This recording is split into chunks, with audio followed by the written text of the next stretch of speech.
Guru Besar Fakultas Hukum Universitas Islam Indonesia atau UII, Mahfud MD, pesimistis dengan pemberantasan korupsi di era Prabowo Subianto dan Gibran Raka Buming Raka.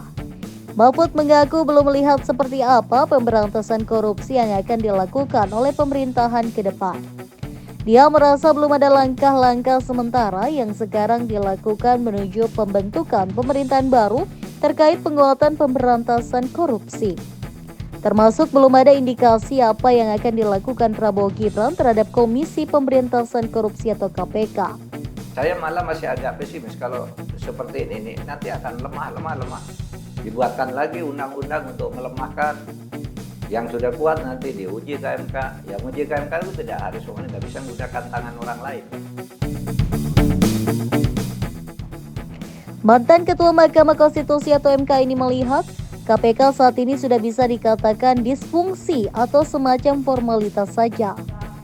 Malah beberapa waktu terakhir Kejaksaan Agung atau Kejagung yang kinerjanya meroket dalam pemberantasan korupsi.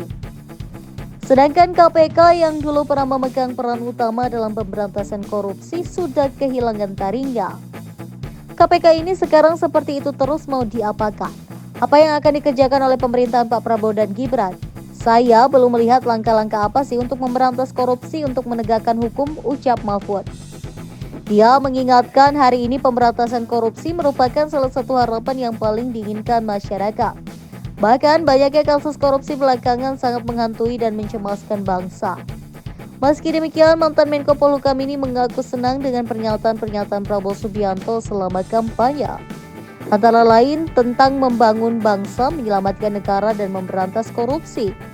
Di sisi lain, Mahfud MD menilai demokrasi dan penegakan hukum di Indonesia mengalami kemunduran dalam 6 bulan terakhir. Mahfud sedikit menekankan bahwa ia tidak memiliki alasan apapun untuk melakukan perlawanan hukum atas kekalahan dalam pemilihan presiden 2024, terlebih untuk membatalkan kemenangan pasangan calon lain.